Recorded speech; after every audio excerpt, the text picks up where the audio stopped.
connect with all stakeholders, Mm. right? Everybody needs to be involved in attendance. Teachers, students, families, community partners, like you said, the after school program, leaders. Everybody should be speaking the same language about attendance.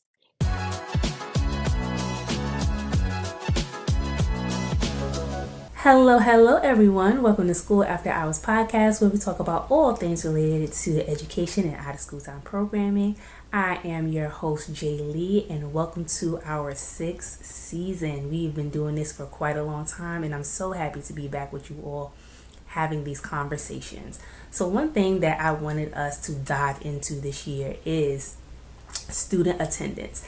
As things are changing in the world around us, not just in education but out of school time programming, I know this is becoming a bigger issue in our environments, not just in our schools but also in our programs. So I thought it would be helpful if we had a attendance specialist come on our show and gives us some tips and tricks about how we can tackle this issue successfully.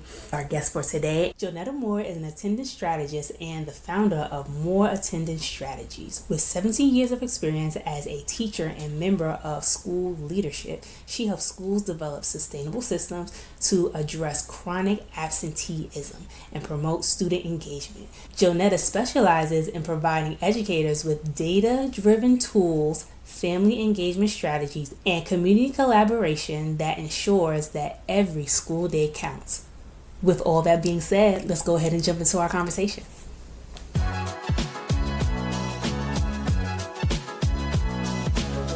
Netta, welcome to the show. How are you? I'm well. How are you? I'm doing pretty good. So we're talking about all things related to attendance, right? And how that could affect not just the school environment, but also the after school environment as well, especially when you have those two entities working within the building. So one of the things that I wanted us to jump into is how does student attendance affect the school learning environment as well as school culture? Okay. So I would say the lack of attendance weakens the school culture, right? Just like any business, you need customers. So for me, it's like the students are our customers, right? So they're deeply connected. I would say attendance can affect school culture. One, just thinking about the sense of belonging and community. High attendance build routines that reinforce the idea that school is a place where students are valued and expected to come and learn, right? But on the flip side, if you have a student who is chronically absent, that student is going to feel disconnected, and it impacts how welcoming the culture feels to that student. Teacher morale and instructional flow. If you are a teacher and you're constantly planning lessons and half of your students are missing out of your class, that disrupts the flow of instruction. It also affects the teacher morale because that teacher is going to be frustrated, disappointed, probably angry at the students and the parents, and rightfully so, because a lot of teachers, they pour their heart and soul into their lessons and decorating their classrooms and doing all the things. But if the students aren't there, then, that teacher is going to be overwhelmed and discouraged. Just students knowing the expectations. If you have a student who is chronically absent, they don't know the norms and expectations in a school. What am I supposed to do? I don't know what I'm supposed to do. And I would say lastly, they may lack like a sense of achievement and school pride because they're not there. Right. So I'm not going to get hype about my school if I have poor attendance and I'm not there when some of the things are happening because, they may be missing out on celebrations and parties and all of the fun things just because they're not at school. Right, especially when you have partnering organizations that come to you not just during the school day, but after school and participating in after school programs. Like if you miss school, you're not able to participate in the other things that takes place after school, right? Because the first part wasn't taken care of. Yeah. So and also, if you think about services too, kind of like our students, our special ed population, if they're not at school, they're missing some of those key services that they get. So it's really impeding their development because they may not be there to get the language classes the speech therapy or the OT therapy. So it impedes their growth as a student. Most definitely. And partnering in those situations for us, as far as our school time programming is concerned, like our connection for matching those services for after school, right? So I can't give you something that you wasn't particularly there for in the beginning. To now try to come at the end of the day, be like, hey, we could do, no, we can't do that. Yeah. No, you missed this. You missed this whole first part. This whole first part that needs to take Right. place first. And getting them Absolutely. back on track. So, in a sense, is important to communicate and see what the needs are and how we can help and work together. But in that vein, what are some of the basic challenges you see when it comes to student attendance? What I experience as barriers to students coming to school, largely, like I said, it's transportation. You know, for example, some cities, some districts don't have school buses, like the yellow cheese buses. Some school districts don't provide that transportation to the general students at the schools, right? If it's a special ed student, then yes, they can get transportation.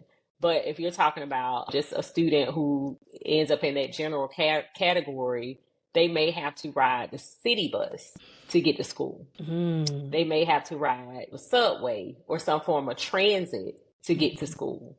Sometimes we get calls from parents just to let us know, oh, well, the train is late, so my student is going to be late to school. You know, that's real, especially if you're in an urban city. Also, just I was thinking about a principal that I talked to in a rural area, and the students there are expected to work and help. You know, their families may have land or farms or businesses that rely on a certain level of production. So now you have a student who can't come to school because they are helping with their family. And that is pretty hard to say no, you know, my family, school. It's like the priority at the time is financial and we have to take care of the family, right? Of course, you have students who have chronic illnesses that keep them from coming to school. A lot of parents may or may not know that there is assistance for that. There's a resource that you can use so that those absences won't stack up on their children.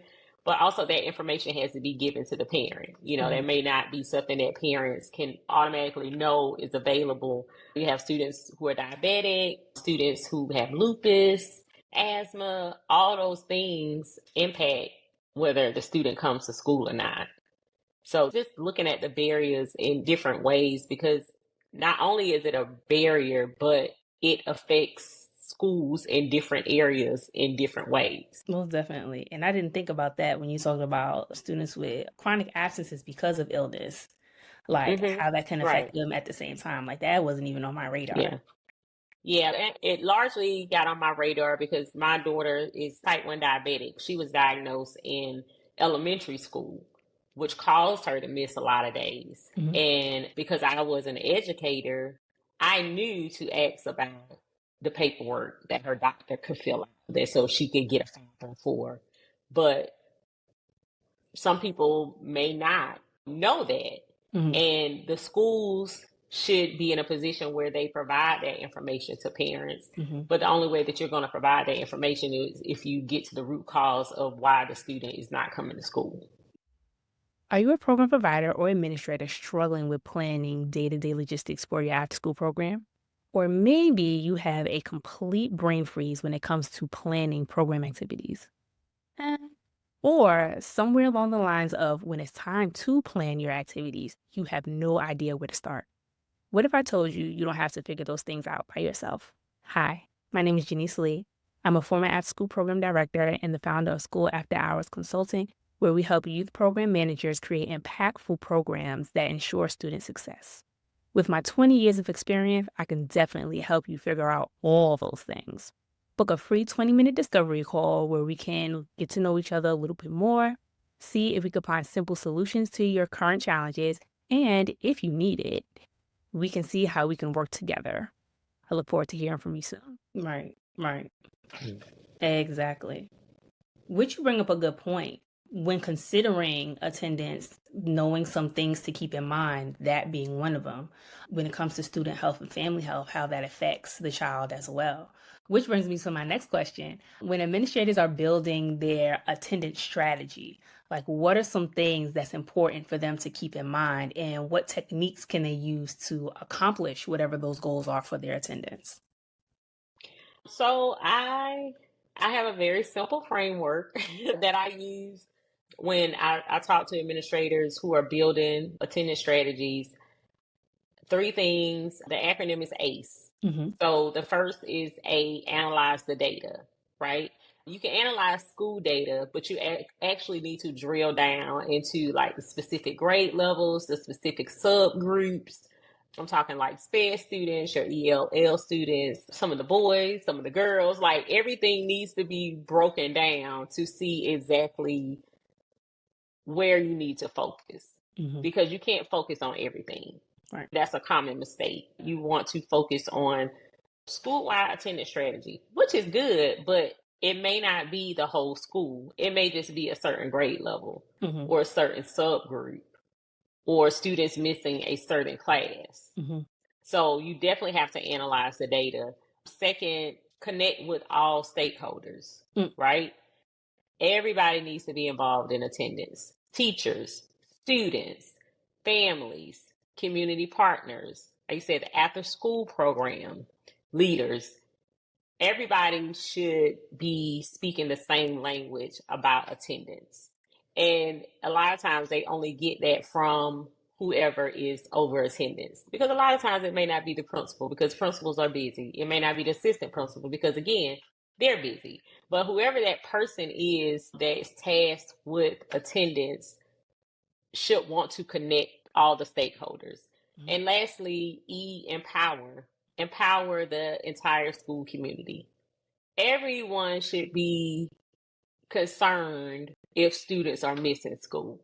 You know, you can be the custodian. We have our custodian. She can translate if we have families come in, like our Spanish speaking families that come in, and she will talk to them about attendance, about how it's important to bring your kid to school. And if you can't bring them to school, to call us and let us know, right?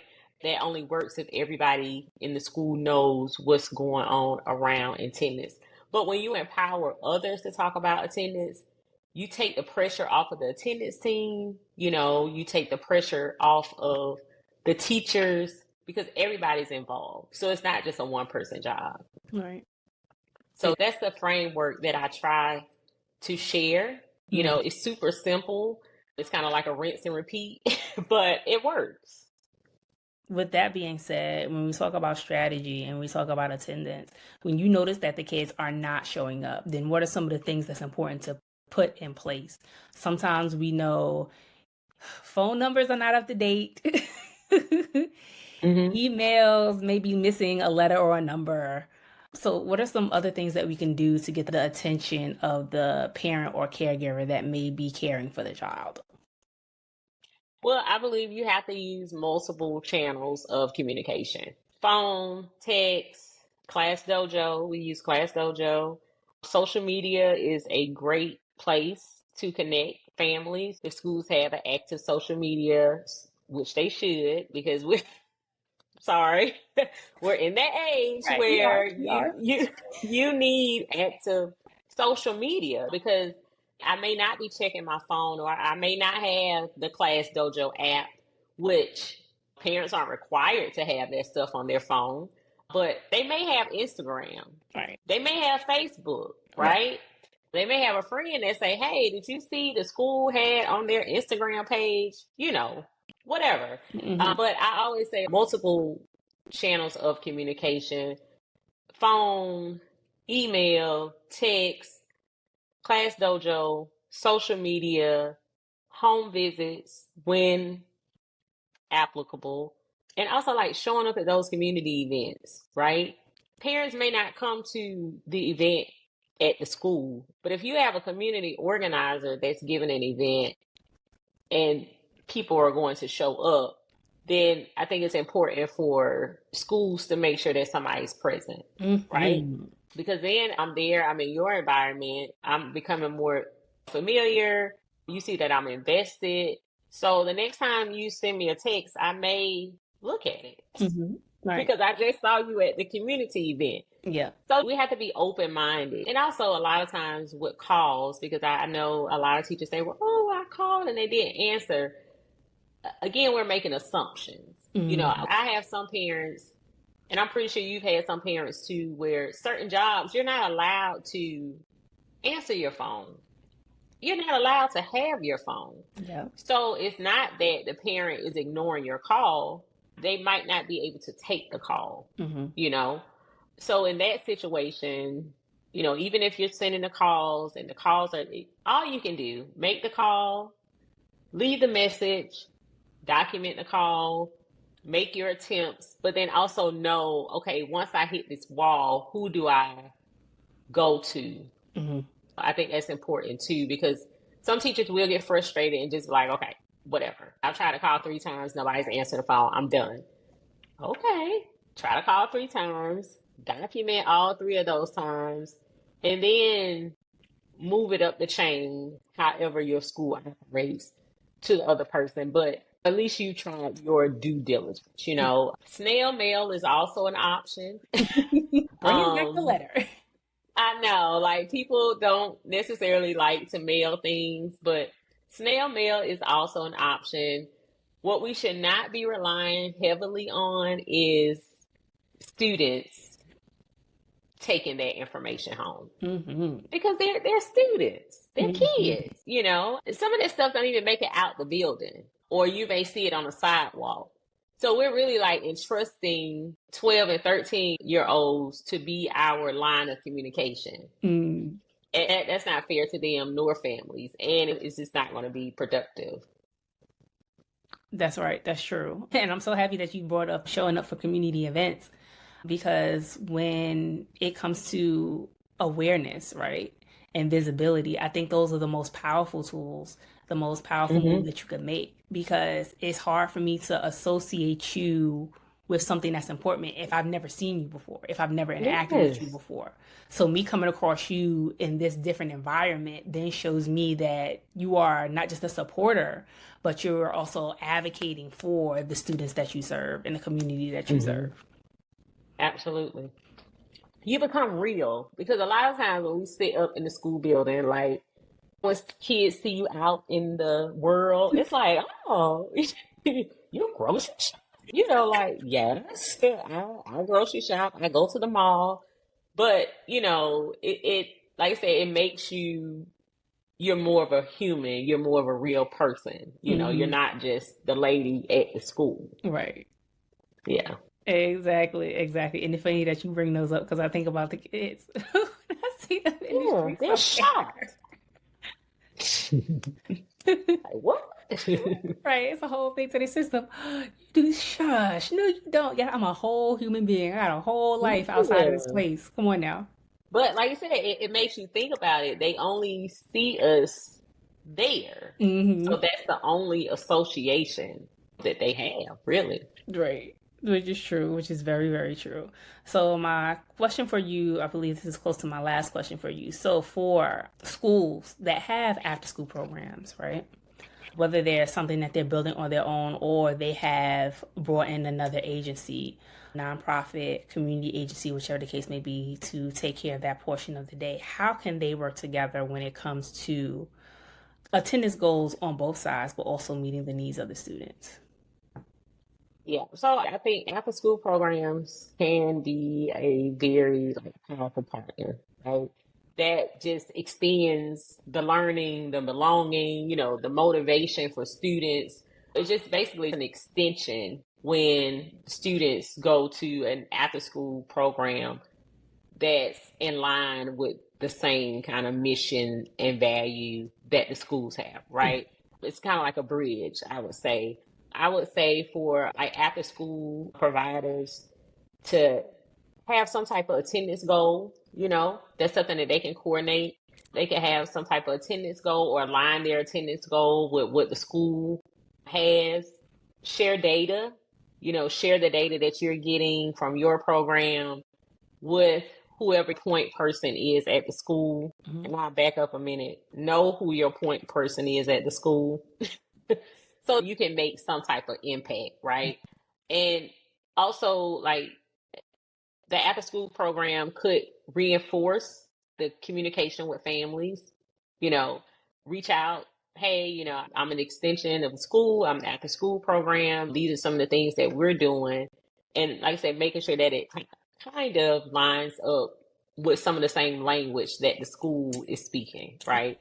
And you only get that information if you make sure you have your point person and person that you can talk to do that. And I think that will improve the attendance to the program, and it'll also improve attendance at the school because they know that you're working together. Like you said earlier, I've seen students not come to school and try to come after school to go on the trip with the program, and it's like, no, you did not come to school today. You're not going on the trip.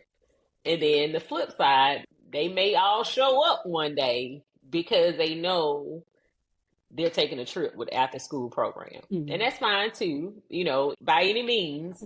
Judy's door. Yes, by any means. But like I said, I do believe, and I have seen it in many, many instances where like after school programs can be very powerful partners to schools. Most definitely. For all my administrators and after school programs, I always suggest or stress to them when it's the beginning of the year, make a priority meeting with your principal, with the person that you're supposed to be in contact with, so you could address and go over what your goals are, so you could see where you could collaborate. Going back to that point that you made about being visible. If you're not visible in these places, how can people know what the expectations are, but also how can they see you and what services that you offer? But it's also an opportunity to collaborate for community events at the same time, because the same way school have to put on parent engagement functions and all those other things, so do after school programs.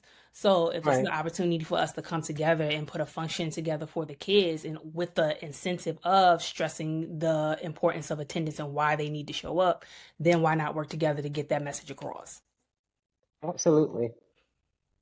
I would even go further to like that being a goal throughout the year. How many events can we collaborate on? Because some of these after school programs, listen, they have funding, Yes. they have access to things that schools might not have.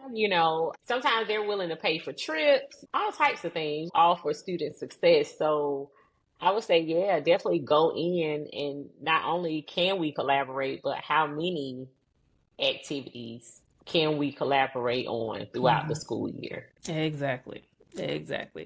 So that brings us close to the end of our show, y'all. But before we wrap up, let's go ahead and jump into our Professionals Lounge. Professionals Lounge is a segment of the show that allows guests to share advice with other practitioners in the OST and youth development field about how they can begin growing their gifts and talents, but also develop themselves as professionals in the field. Here's our Professionals Lounge conversation.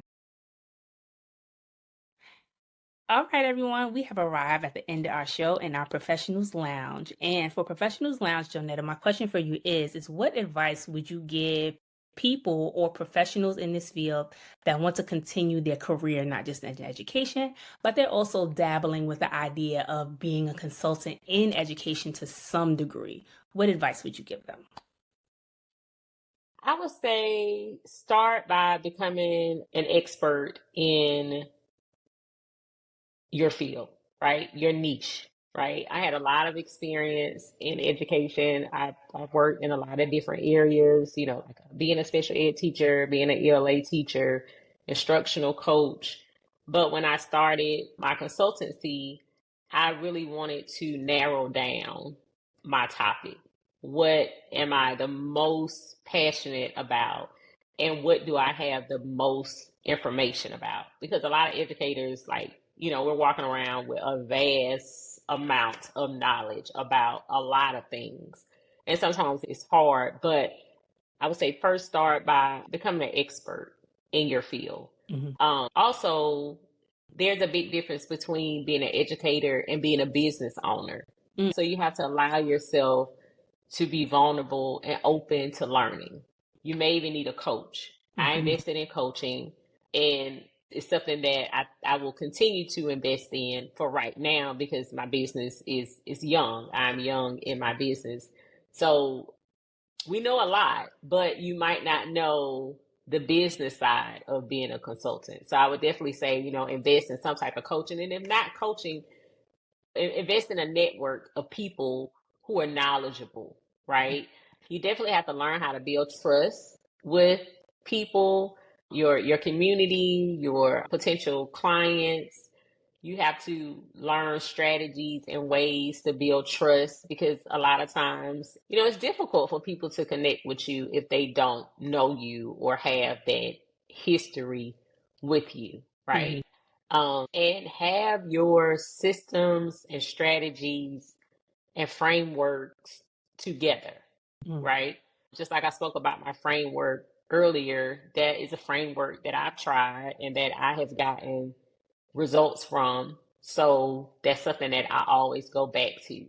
But I have systems. I have a lot of systems. I'm a systems girl. So, I have a lot of systems. I have a lot of structures, a lot of things a lot of strategies that work. So you need to make sure that your strategies are in line with your passion and that the strategies actually work, right?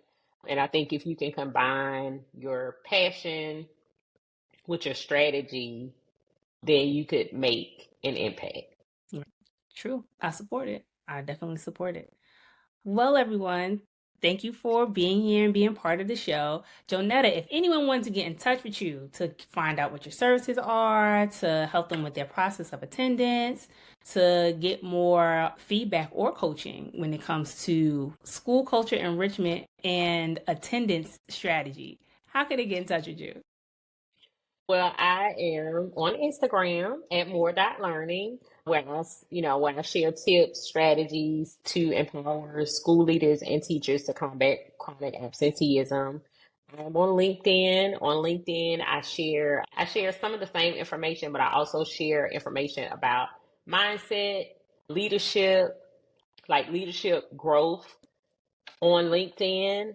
I'm looking to possibly in the near future get on YouTube, but I'm not quite there yet. But like Instagram, LinkedIn, all my information is in my bio. I have my link in my bio. It has free resources like a teacher buy-in checklist. I have communication templates that are available for download. So it's really just like a plug and play when you're trying to communicate with families.